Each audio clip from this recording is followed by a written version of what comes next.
네, 안녕하세요. 닥신TV 신재욱입니다. 지금 추석 특집으로 토레스 옵션 고르기 영상 2부 지금부터 시작하도록 하겠습니다. 제가 1부 영상은 찍은 지가 좀 됐는데 시간상 너무 바빠서 2부 영상을 못 찍었어요. 그래서 오늘 2부 영상을 연재하게 됐고, 일단 제 영상에 대해서 간단하게 좀 말씀드릴 건데, 제가 이 옵션 고르기 영상을 하는 이유는 그거예요. 이 컨셉을 정확히 여러분이 이해하셔야 되는데, 저는 개인적으로 옵션을 그렇게 좋아하지 않아요. 그래서 옵션을 좀 안 넣는 걸 좋아하는 편입니다. 그 가장 큰 이유는 가성비예요. 가성비. 맨날 사람들은 그런 얘기를 해요. 뭐 이거 있으면 좋지 않아요? 이것도 있으면 좋지 않아요? 이거 이왕 살 때 하면 다 좋지 않아요? 돈이잖아요. 그러니까 결국 돈 때문에 그런 거예요. 지금 이런 짓을 하는 게. 가성비 좋게 뽑기 위해서 여러분의 그 소중한 돈을 더 가치 있게 쓰기 위해서 돈을 아껴드리기 위한 영상이에요. 타 채널과는 좀 차별화되는 면이 있죠. 저는 거의 그냥 깡통만을 계속 고수하니까. 제가 지금 말씀드리는 걸 너무 맹목적으로 추정하시지 말고, 여러분 주도적으로 옵션을 고르되, 저 사람은 저런 근거로 저 옵션을 빼는구나. 저 사람은 저 옵션을 넣을 때는 저런 것들을 고민하는구나. 저 사람은 저 옵션을 넣고 뺄 때 이런 것들을 고민하는구나. 저 옵션은 정말 필요가 없다고 생각하면서 고민하지도 않고 그냥 빼버리는구나. 제가 옵션을 넣고 뺄 때 무슨 생각을 하는지를 보여드릴 테니까 그거를 여러분이 참고하시고 차를 사실 때 판단하시면 됩니다. 영상은 영상일 뿐이고요. 다소 조금 깡통적으로 강하게 가고 있는 그런 면이 없지는 않습니다. 판단은 여러분이 하시고요. 서론이 길면 또 그렇죠. 빨리 시작하겠습니다. 자, 토레스를 보시면 크게 T5 트림이 있고 T7 트림이 있습니다. 제가 지난번 영상에서는 이 T7 트림에 들어있는 이런 옵션들이 그렇게 꼭 필요하진 않은 것 같아 라는 측면으로 영상을 올렸어요. 그게 궁금하시면 지난번에 찍은 영상을 보고 오시면 됩니다. 하지만 또 안 보신 분들도 많고 그냥 갔다 오기 귀찮은 분들을 위해서 아주 빠르게 진짜 1분 안에 간략하게 요약할게요. T7을 선택하지 않아도 되는 이유. 18인치 다이아몬드 커팅 휠이 있는데요. 토레스는 크게 17인치, 18인치, 그 다음에 20인치 휠이 있습니다. 제가 지난번 영상에서 말씀드렸죠. 자동차의 외관에 뽀대를 향상시키기 위해서 가장 가성비 좋은 옵션은 뭐다? 휠 인치업이다. 가격이 비싸더라도 휠 인치업은 디자인 측면에선 가장 가성비가 좋습니다. 그 어떤 짓을 외관에다 해도 휠 인치업 튜닝만한 게 없죠. 물론 저는 순정 휠을 좋아해서 순정 휠 안에서. 그런데 이제 토레스가 170마력 정도 되기는 하지만 여기 20인치 휠 타이어를 든다? 이거는 제가 그랬죠. 약간 순정 세팅에서 나오기 힘든 약간 애프터마켓 튜닝 버전 느낌을 주는, 이건 좀 오바다. 이건 좀 개오바다. 근데 나는 다 필요 없고 그냥 무조건 외관이 중요해. 그러면 20인치 가시고요. 종합적으로 볼 땐 18인치가 가장 무난하고 17인치는 좀 외관에 손상을 너무 많이 주는 느낌이 있습니다. 그래서 저는 18인치였으면 좋겠어요. 그래서 T7으로 갈 때 가장 끌리는 이유 하나는 18인치 휠입니다. 그 다음에 2열 연설 시트 이런 거, 제 2열은 신경 쓰지 말라 그랬죠. 차를 살 때는 오직 운전하는 사람만 이기적으로 생각하십시오. 4인이 차에 다 타는 상황 그리 많지 않습니다. 거의 대부분의 분들은. 그리고 스마트 키 시스템도 좀 포기할 수 있다 그랬는데 약간 물러나겠습니다. 스마트 키 시스템은 꼭 있어야 되는 거 아니에요. 차키 꽂고 돌리고 다 좋은데, 스마트 키가 없으면 문제가 뭐냐면 차를 탈 때마다 키를 찾아야 되는 게 약간 귀찮아요.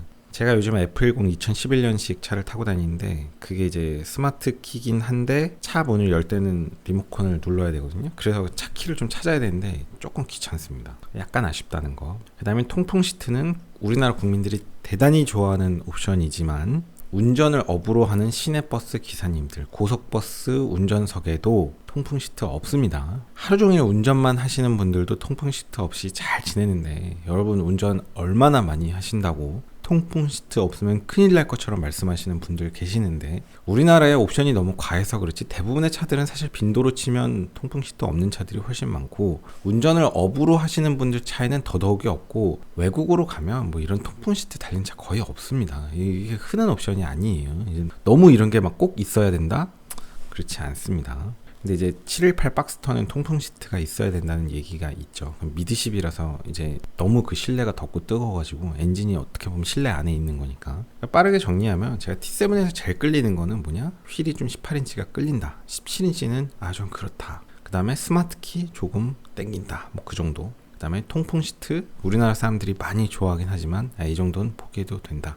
자, 그래서 그렇게 치고 나면 아쉽지만 T7을 포기해 봅시다. 우리는 옵션 내려놓기 영상을 찍고 있어요. 제가 지난번 영상에서 이런 말씀을 드렸습니다. 토레스를 구입하시는 분은 가성비 좋은 차를 사고자 하는 거고, 가성비 좋은 차를 싸게 사면 그렇게 좋은 차는 아니지만 그것도 만족도가 높습니다. 야, 내가 이 차를 이 가격에 샀어? 난 이 정도면 만족해. 훌륭하지, 이 가격이면. 이런 생각으로 차를 타실 수 있어요. 제가 지난번 영상에서 예를 들어드렸던 게 있는데, 제가 2012년도에 1.6 디젤 액센트 차량을 제가 구입한 적이 있었는데, 1.6 디젤 액센트니까 뭐 현대자동차에서 나오는 준준형? 그 준준형이라고 하는지 소형인지 잘 모르겠는데 아반떼보다 아래급이죠. 어떻게 보면 그 차에 뭐 옵션이 얼마나 빠방하겠어요. 가죽 시트도 아니고 인조 가죽 시트고, 오디오도 좋아봐야 얼마나 좋겠어요. 뭐 출력은 말할 것도 없고, 실내가 뭐 고급스러울까요? 그런데 저는 그 차를 탔을 때 진짜 만족도가 너무 좋긴 좋았습니다. 사실 왜 그럴까요? 기대가 크지 않기 때문이에요. 그러니까 차를 살 때 기대가 크면은 아쉬움이 많아요. 이 차에 대한 만족도는 여러분의 기대가 얼마나 크냐 작냐에 달려 있습니다. 근데 토레스는 그냥 제가 생각할 때는 굉장히 그냥 경제적인 가성비 좋은 차거든요. 뭐 다른 브랜드 대비 비슷한 가격에 조금 더 차가 크기도 크고, 그러면서 뭐 내부 옵션도 조금 더 많이 넣어주는 것 같기도 하고, 뭐 1.5 터보니까 이게 엄청나게 막 고출력을 즐기는 그런 차도 아니고, 뭐 결국 이제 되게 가성비 좋은 차인데, 결국 이렇게 경제적인 차를 살 때는 확실하게 돈을 아끼고 딱 사면 기대가 그리 크지 않기 때문에 그 나름 만족도가 있습니다. 그러니까 뭐 스마트키 없어도, 야, 내가 뭐 이거 얼마에 이 돈 주고 샀는데 뭐 이 스마트키 없으면 버튼 누르고 열면 되지, 하나도 안 불편해 이러면서 탈 수 있거든요. 그러니까 이 차를 살 때는 컨셉을 확실히 잡으세요. 이거 그냥 토레스 인생 종결차로 생각하고 여기다 옵션 다 때려박고 그냥 이 차로 여러분은 생애 마지막 차로 그냥 여기서 종결을 하실 건지, 그냥 여러분의 인생에서 거쳐가는 차량으로서 굉장히 경제적으로 가성비 좋게 사서, 아, 나는 이 가격에 이 정도 차 샀어. 뭐 옵션 뭐 몇 개 없지만 하나도 괜찮아. 뭐 진짜 되게 좋아. 뭐 이런 느낌으로 타실 건지, 뭐 선택은 여러분의 몫입니다. 제가 그래서 옵션 빠방하게 많이 들어간 차는 나중에 뭐 제네시스나 뭐 벤츠 S클래스 뭐 이렇게 좋은 차 나중에 여러분 돈 많이 벌고 성공해서 탈 때 그때 옵션 많이 넣고, 이 토레스 살 때는 경제적으로 사는 게 더 어떻겠냐, 저는 뭐 그렇게 생각합니다. 저는 제가 이런 차를 살 때는 그럴 것 같아요. 뭐 토레스의 옵션 뭐 한번 때려 박아봐야 솔직히. 자, 그럼 이제 T5 여기로 갈 텐데, T5에서 처음에 하시는 고민 제가 하나 해결해 드릴게요. 사륜구동 시스템 요거 어떻게 할 거냐. 저는 사륜구동 시스템 넣지 않을 거고요. 이거에 대해서 거의 고민을 하진 않습니다. 제가 여러 번 영상에서 말씀드려도 이거에 대한 전달이 잘 안 되는데, 결국은 뭐 솔직하게 말씀드리면 제가 말씀드리는 걸 좀 이해를 못하는 분들이 좀 많다고 생각하고, 뭐 제가 그것까지 뭐 다 어떻게 할 수는 없는 거죠. 뭐 결국 그게 시장이고 제조회사는 또 그런 시장에 그냥 대응을 하니까 이렇게 차량을 만드는 것 같긴 한데, 이 토레스로 뭐 대단히 오프로드를 가려는 사람이 얼마나 있는지 저는 의문이고, 저는 그렇게 탈 일이 없기 때문에 사륜 구동이 필요가 없고, 정말 오프로드를 가려는 사람이 토레스를 살 것 같지도 않고, 눈길이나 빗길에 약간의 안정성을 확보로 목적으로 사륜 구동 시스템을 선택한다? 어떤 분들은 안전에는 돈을 타협을 하면 안 된다, 한 번이라도 뭐 이게 작동을 해서 뭐 그렇다면 200만 원 거저 버는 거다, 뭐 이렇게 하시는 분이 계신데, 실제로 안전장치 많이 들어간 차가 사고가 덜 나지 않아요. 옛날에 그 ABS가 막 초창기로 달렸던 시절이 이제 그게 언제쯤일까? 한 거의 뭐 1990년대 중후반 정도 될 것 같습니다. 그때쯤에 막 소나타 2 뭐 요거 나올 때쯤에 이제 ABS 이런 게 장착되기 시작했던 것 같은데, 제 기억상에는 옛날에 뭐 엘란트라 이런 시절에는 ABS 없었던 것 같고. 자, ABS가 처음에 막 장착이 될 때 ABS 장착된 차가 사고가 더 난다 뭐 이런 얘기가 있었어요. 그러니까 사람이 어떤 안전장치가 있으면 그거를 좀 맹신하게 되는데, 안전에 대해 기여하는 부분이 어느 정도 되느냐, 모든 변수가 완벽하게 똑같으면 4륜구동이 2륜구동보다 안전에 대해서는 이득이 있긴 있겠죠. 차체를 제어할 수 있는 약간의 변수가 조금 더 있으니까. 이미 두 바퀴 굴림 갖고 미끄러질 상황이면 사실 상당히 그 노면 상태가 안 좋은 상태입니다. 뭐 빗길이든 혹은 빙판길이든, 빙판길이라고 치면 이미 마찰 개수가 대단히 안 좋고, 마찰 개수가 그 정도의 마찰 개수 상황을 4륜구동 시스템으로 네 바퀴 굴림으로 극복한다? 대단히 그냥 어리석은 행동입니다. 굉장히 무모한 행동이고요. 제가 항상 말씀드리지만 자연 앞에는 덤비지 마세요. 자연 앞에 덤비면 이 자연의 세계에서 없어질 수도 있습니다.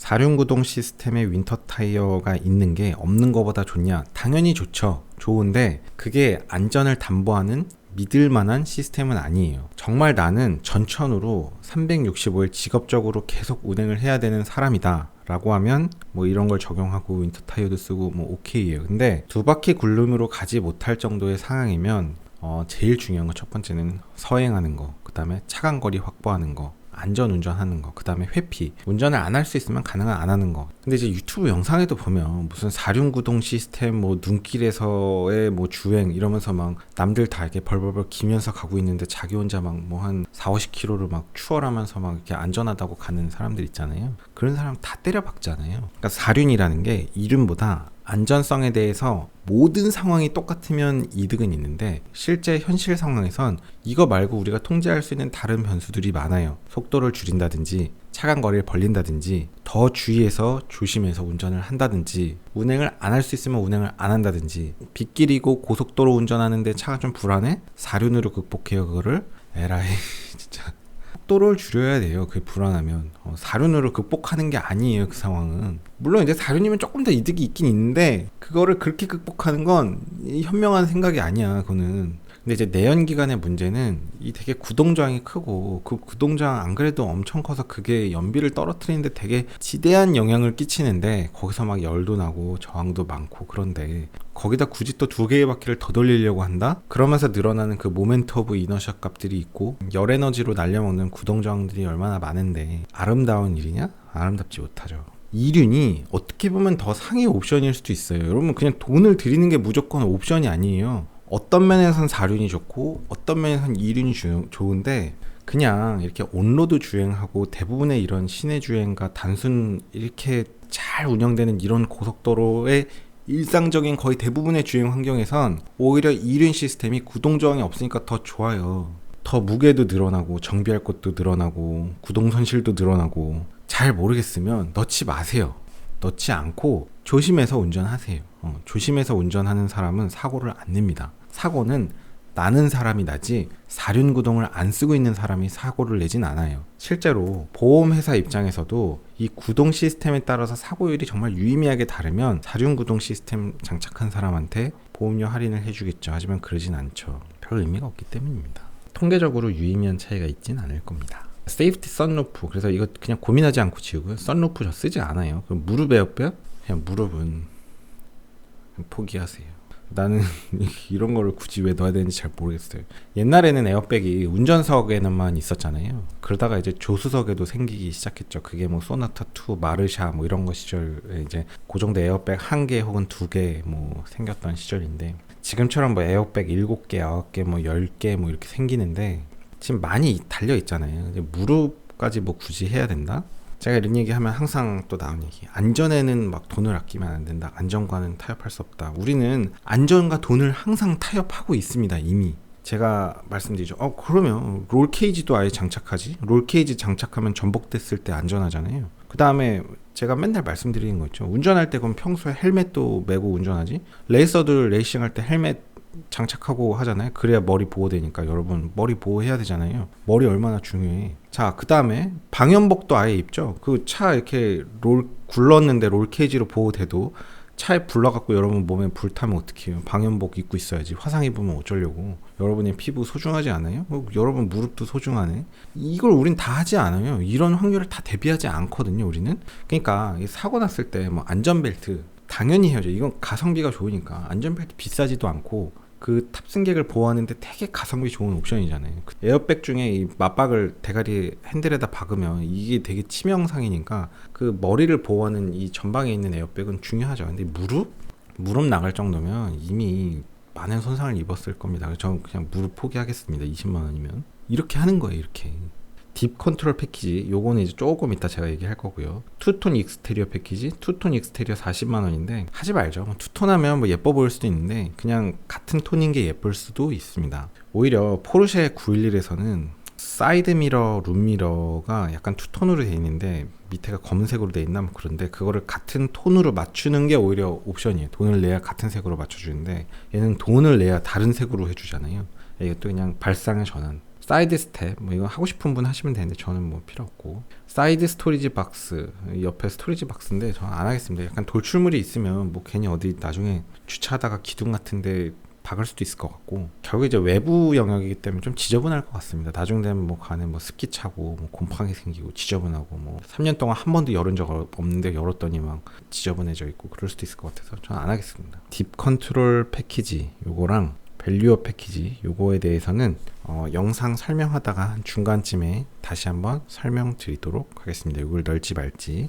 자, 지금부터는 T5의 기본 옵션 쪽으로 가셔서 하나하나 빠르게 설명하고 지나가도록 하겠습니다. 자, T5에 들어가는 이 기본 사양들을 간단하게 설명드릴 건데, 여러분이 요걸 하나 아셔야 돼요. T5랑 T7이랑 외관에서 차이 나는 거는 거의 없죠. 거의 없습니다. 안개등이 차이가 납니다. T7은 안개등이 있고 T5는 안개등이 없어요. 보통 제조회사에서 상급 트레인이랑 하급 트레인이랑 뭔가 이렇게 좀 디테일을 좀 이렇게 차별화를 둬서 좀 아래쪽 트림을 타는 사람들을 조금 차별화를 시킵니다. 그래서 좀 위급 트림으로 가고 싶게끔 만들고, 위급 트림이 조금 더 이렇게 디테일을 예쁘게 해놓는 경우가 많은데, 토레스 같은 경우는 거의 비슷해요. 거의 비슷합니다. T5냐 T7이냐 나누는 제일 쉬운 기준은 안개등밖에 없어요. 보통 이제 라이트 시스템에서 좀 디테일의 차이를 주는데, 토레스는 차이를 주지 않은 게 핵심이죠. 보시면 LED 주간 주행등, 아우터 렌즈 클린 타임, 풀 LED 헤드램프, 헤드램프가 이제 풀 LED고, 상향등, 하향등, 턴 시그널 다 포함해서, 그 다음에 리어 콤비 램프가 이제 LED다. 이 내용이 그냥 깡통에서 다 들어갑니다. 깡통에서. 반대로 생각하면 위급을 가지 않고 아래급을 구입하셔도 별로 외관에서 티가 별로 안 나. 아래급도 나름 예뻐. 아래급이라고 너무 싸게 보이지도 않아요. T5를 살 때 핵심은 사실은 이제 휠이 좀 아쉬운데, 휠만 조금 업그레이드 해주면 외관 디자인은 사실 괜찮습니다. 어떻게 보면 되게 좀 해자의 면이 있어요. 이런 거를 뭐 T5에서는 뭐 뒤에 리어는 LED를 안 넣어준다든지, 그 다음에 뭐 T5에서 기본 헤드램프를 뭐 풀 LED를 안 넣어준다든지, 여기 디테일을 좀 차별화할 수 있는데, 쌍용은 제조 공정을 막 나누는 게 오히려 돈이 더 드는지 그냥 기본은 다 때려봤고 T5를 사도 괜찮게 만들어 놨습니다. 그렇다면 우리는 사지 않을 이유가 없죠. 그러니까 내가 이런 포인트를 짚어주고자 이 영상을 찍는 거예요. 내가 볼 때 T5 사도 괜찮을 것 같고, 그 다음에 이제 17인치 알로이 휠, 요게 조금 아쉬운데 요거는 이따 설명을 좀 드리겠습니다. 에어로 블레이드 와이퍼는 뭔지 잘 모르겠습니다. 별거 아닌 것 같고, 리어 스포일러는 뭐 스포일러 있다. LED 후방 보조 제동 등 이런 것도 이제 보통 깡통에서 잘 안 넣어주는데 이런 것도 넣어줬고, 별로 이렇게 차별을 안 했습니다. 플라스틱 커버 리어 와이퍼에 뭐 플라스틱 커버가 있다. 하이그로시 A 필러 익스테리어, 이건 뭐냐면 이 부분을 이제 하이그로시라고 하는 거죠. 하이그로시 A 필러. 그 다음에 이제 사실 T5랑 T7이랑 나누는 게 요게 있냐 없냐 차이인데, 뭐 차주들이나 알지. 뭐 지금 사실 안개등이라는 게 뭐 그렇게 엄청 기능적으로 필요한 것도 아니고, 시간 관계상 지금부터 좀 빠르게 진행하겠습니다. 차암 윈도우 실더, 뭐 윈도우 유리가 뭐 차암 기능이 있다. 별 의미 없는 얘기고, 틴티드 도어 글라스, 약간 틴팅이 되어 있다. 전후방 스키드 플레이트, 전후방에 앞 범퍼 뒷 범퍼에 뭐 이렇게 한 보조 범퍼 같은 게 좀 달려 있다는 건 뭐 중요한 거 아니고, 패션 루프렉, 요 위에 달려 있는 요거를 얘기합니다. 요렇게 루프렉이 좀 달려 있다. 자, 그 다음에 3분할 와이드 디지털 클러스터, 이게 아주 좋은데, 이렇게 디지털 클러스터가 이렇게 되게 예쁘게 생겼거든요. 이런 것도 아래급이랑 윗급이랑 차별화를 하지 않았어요. 깡통 산 사람은 약간 되게 이제 산티나는 거 딱 박아놓고서는 좀, 야 너는 깡통이야, 야 이런 느낌 주고 이러지 않고, T5, T7 똑같아 클러스터가. 그럼 T5 트림 되게 좋은 거 아니에요? 가성비 좋잖아. 저는 그렇게 생각하는데. 이러니까 우리가 T5 트림에서 어떻게 좀 버텨볼 수 있는 여지가 있죠. 제조사가 이렇게 해주는데 우리가 이 혜택을 누리지 않을 이유가 없는 거 아니에요? 그리고 요걸 깡통에서 다 넣어줬다. 이거 핵심이고요. 플로어 타입 엑셀 페달, 뭐 중요하지 않고, 전자식 파킹 브레이크, 뭐 글로브 박스에 이제 램프가 있다. 그리고 USB에 포트가 4개나 있다. 1열에 2개, 2열에 2개, 이런 거 아주 빵빵해서 좋습니다. 고급 카매트를 줬다. 데이 나이트 룸미러, 이게 뭐냐면 T7으로 가면 여기서는 이제 ECM 룸미러가 달려있는데, 뒷차 조명이 밝으면 이게 자동으로 이제 조금 틴팅이 돼갖고 조금 어둡게 해준다는 건데, 룸미러를 그게 이제 수동으로 조작해야 된다는 거예요. 룸미러 이렇게 운전하다 너무 밝으면 살짝 이렇게 아마 편광 필름 같은 게 들어있지 싶은데 뭐 중요한 거 아니고, 리어 에어벤트, 가죽 변속기 노브, 가죽 열선 스티어링 휠. 사실 이런 것도 보세요. 사실 깡통에 안 넣어줄 수 있는 거거든요. 무슨 깡통에 가죽 변속기 노브, 가죽 열선 스티어링 휠? 여러분, 가죽 스티어링 휠은 되게 사실 고급 옵션이에요. 이거 보통 이제 가죽 스티어링 휠은 공장에서 제조가 잘 안 되고 보통 수작업으로 하는 경우가 많거든요. 그래서 자동차 제조회사 옆에 핸들 그 가죽 공정 해갖고 납품하는 업체들이 있어요. 스티어링 휠 해주는 건 되게 고급 옵션입니다. 이런 것도 깡통에다 넣어줬다? 아주 고마운 거죠. LED 룸램프도 LED다. 운전석 높이 조절 장치 뭐 중요하지 않고 1열 슬라이딩 헤드레스트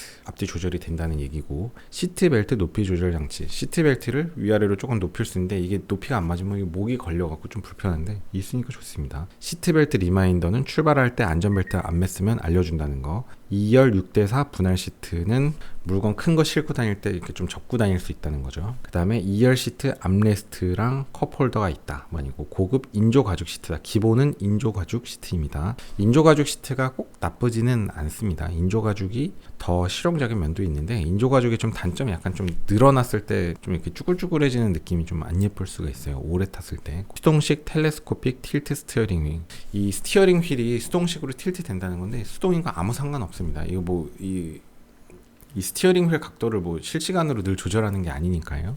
외국 차들 중에서는 아예 조절이 아예 안 되는 차들도 은근히 있습니다, 사실. 그 다음에 전자식 파워 스티어링 휠, 뭐 패들 시프트 왜 넣어줬는지 모르겠고요. 원터치 트리플 턴 시그널 램프는 한 번 딱 터치하면 깜빡이 뭐 3번 딱 해주는 그런 기능.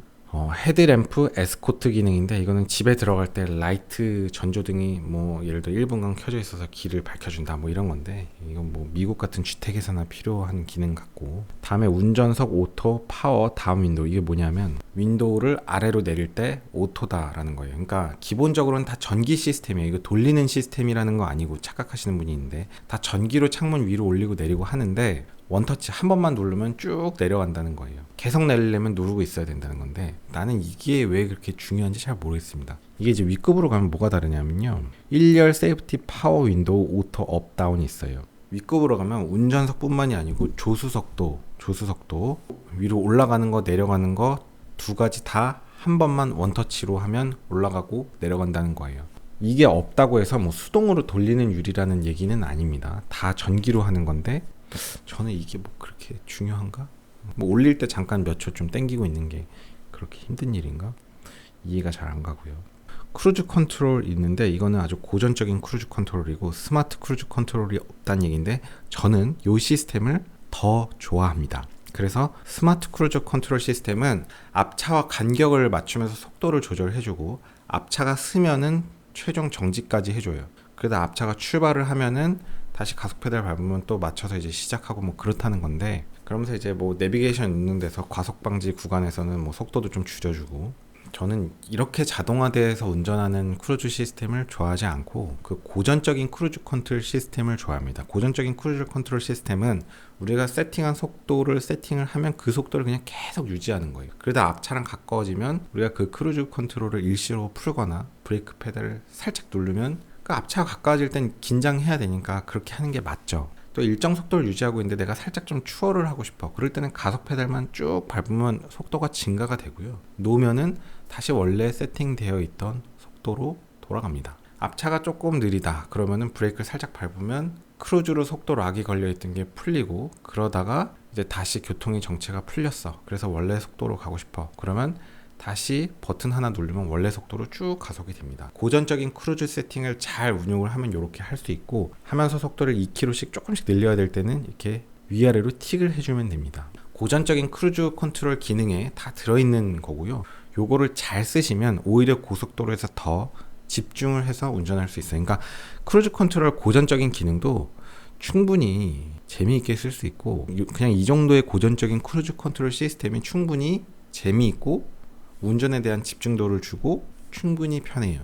근데 이제 스마트 크루즈 컨트롤 시스템 가면 가감속조차도 그냥 내가 안 하겠다는 건데, 저는 그렇게까지는 딱히 필요하다고 생각하진 않습니다. 그거 없으면 절대 안 된다는 사람이 있는데, 제가 느낄 때는 거의 뭐 운전을 하기 싫다는 느낌이 드는데, 그것도 귀찮으면 뭐 어떻게 살겠다는 거지? 약간 저는 좀 그런 느낌이 들긴 하거든요. 스마트 크루즈 컨트롤은 막 꼭 있어야 돼 누가 이렇게 하시는 분이 있는데, 실제로 대한민국에 스마트 크루즈 컨트롤 달린 차 비중이 얼마나 보급이 됐을까? 아직 뭐 거의 5% 정도일 겁니다. 그럼 대다수의 95%의 차들은 뭐 이 스마트 크루즈 컨트롤이 없어서 막 뭐 너무 힘들어요? 그렇지 않아요. 그러니까 가성비 좋게 생각하면 스마트 크루즈 컨트롤 과감하게 포기. 난 아쉽지 않은데 이 크루즈 컨트롤이 있으면 충분합니다. 충분해요.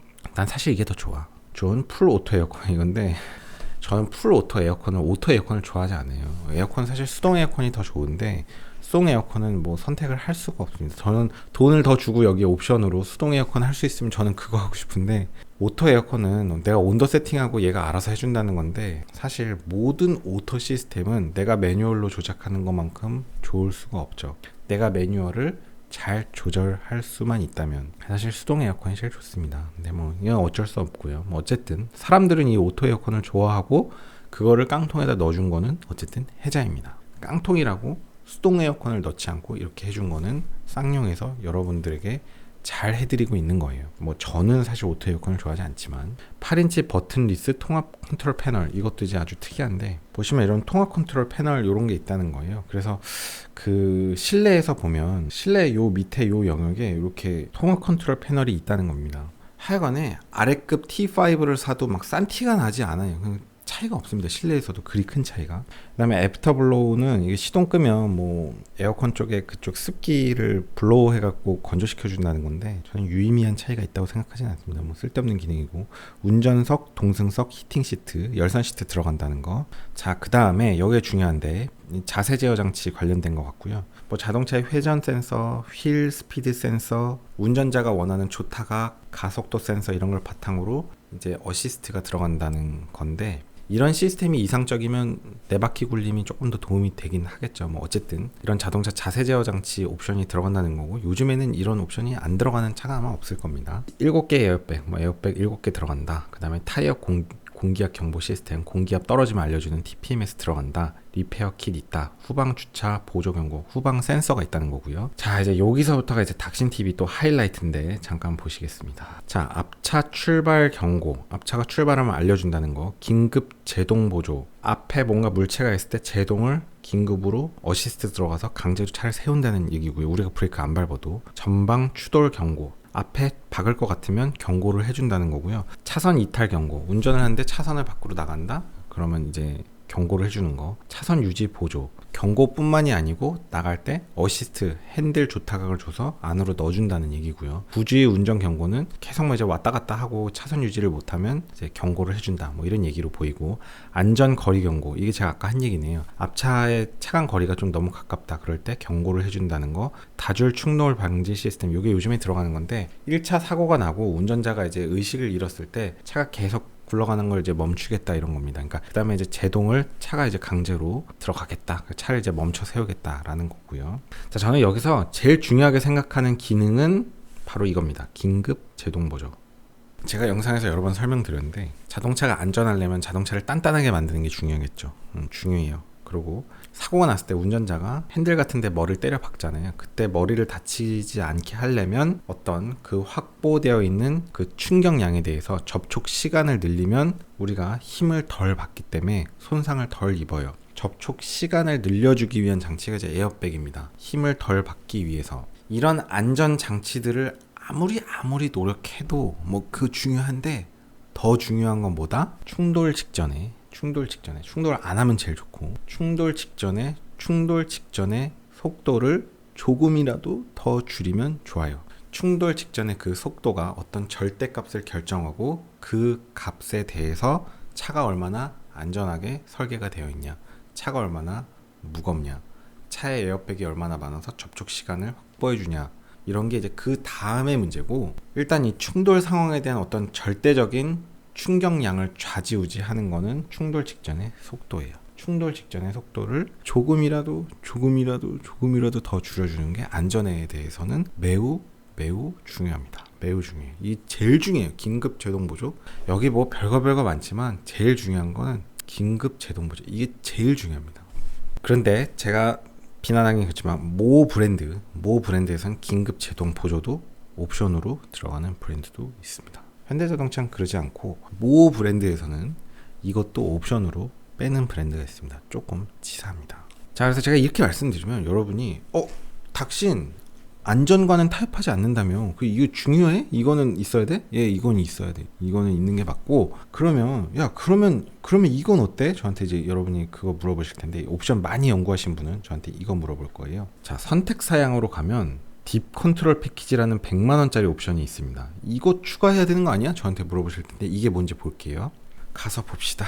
딥 컨트롤 패키지가 뭔가. 이 밑에 보시면 나오는데요. 인텔리전트 어댑티브 크루즈 컨트롤 들어가고, 제가 이제 별로 안 좋아한다고 아까 말씀드렸고, 후측방 경보, 후측방 충돌 보조. 이게 뭐냐면, 후측방 경보는 이렇게 운행을 하고 있는데 차선을 바꾸려고 할 때 뒤쪽에 오는 차가 있으면 경고를 해주고, 충돌 보조, 어시스트까지 해갖고서는 이제 원래 차선으로 넣어준다는 건데, 필요 없습니다. 사이드미러 잘 보이기 때문에 후측방 경보, 후측방 충돌 보조 이런 기능들은 여기에 의존을 해서 사고를 면한다는 것 자체가 저는 이해가 가지 않고, 항상 미드필더의 자세로 양 사이드미러, 룸미러를 보면서 내 머릿속에 어떤 차들이 저 멀리서 차가 이제 빠르게 오고 있으니까 지금쯤 오겠구나, 이쪽 왼쪽에 뒤에 오는 차는, 요 차는 굉장히 어그레시브하게 가는 차라서 좀 조심해야겠구나, 다 그립을 그리면서 운전을 하시면 이런 거 전혀 필요 없습니다. 이런 거 없던 시절에 사고 이것 때문에 나지 않아요. 그리고 이것 때문에 사고가 난다면 사망사고까지 나기는 힘들기 때문에 우선순위로 치면 전방 추돌 방지 보조가 훨씬 더 중요하고, 얘는 이제 우선순위는 좀 떨어지죠. 이제 이거군요. 후측방 접근 경보. 이렇게 차 빼는데 뒤에서 오는 차 있으면 이거 알려준다는 거예요. 어떤 사람들은 이런 차는 뒤가 안 보이니까 이런 기능 꼭 있어야 된다, 이런 사람인데, 여러분 옛날에 이거 어떤 시절에도 무쏘 타고서는 한 번도 사고 내지 않고 잘 다녔습니다. 한 번도 문제가 된 적이 없어요.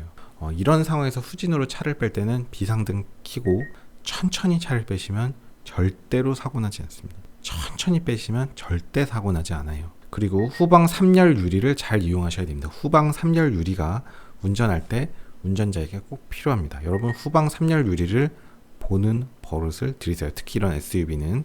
안전 하차 경고는 문 열고 내릴 때 뒤에서 오는 차 있으면 알려준다는 건데, 사실 이런 것도 쓸데없는 기능입니다. 그러니까 저는 하차에 대해서는 운전자가 책임을 져야 된다고 항상 생각하는 사람이에요. 그래서 차에 세워서 사람들 내릴 때는 완전 정차할 때까지 문 열지 말라고 경고를 해주고, 완전 정차하고 사이드미러를 보고 오는 차가 없을 때 자, 지금 조심해서 내리세요 라고 운전자가 얘기를 해줘야 되고, 운전자가 탑승객 하차를 할 때는 항상 확실하게 안전이 담보된 곳에 차를 세워야 됩니다. 안전 하차 경보 이런 기능이 필요한 게 아니고요. 사실 왜 있는지 잘 모르겠습니다. 저는 이런 기능이 진짜 의미 없는 기능이라고 생각하고요. 그래서 결론은 뭐다? 딥 컨트롤 패키지 필요하다, 안 필요하다? 안 필요합니다. 여기에 있는 이런 옵션들은 있으면 좋을 수는 있는데, 중요도로 치면 충분히 옵션으로 빠져도 되는 옵션들입니다. 그러니까 꼭 필요한 게 아니라는 거예요. 그런데 여기서 핵심 뭐냐면, 그래도 쌍용에서 되게 잘 해준 게 긴급 제동 보조, 전방 충돌 경고, 요거는 기본으로 넣어줬다는 겁니다. 중요한 건 들어가 있으니까 그 추가 옵션은 안 넣어도 돼요. 제일 중요한 건 들어가 있습니다. 다음부터 좀 빠르게 진행하겠습니다. 전자식 시트벨트 프리텐셔널 로드 리미터. 되게 이제 요즘 차들이 나오는 옵션 같은데, 사고 직전에 안전벨트 당겨갖고 딱 잡아주는 거, 충돌 직후에 살짝 풀어준다는 그런 건데, 요즘 차들에 있나 봅니다. 안전에 관련된 건데, 안전벨트는 되게 가성비 좋은 안전 옵션이기 때문에 좋습니다. 그 다음에 아이소픽소 있다, 이런 거고. 그래서 다시 이쪽으로 가시면 사륜 필요 없고, 썬루프 필요 없고, 무릎은 포기했고, 디컨트롤 필요 없고, 투톤 필요 없고, 사이드 스텝 필요 없고, 스토리지 박스 안 한다고 했죠. 이게 다 안 합니다. 근데 저는 밸류어 패키지를 좀 할 것 같습니다.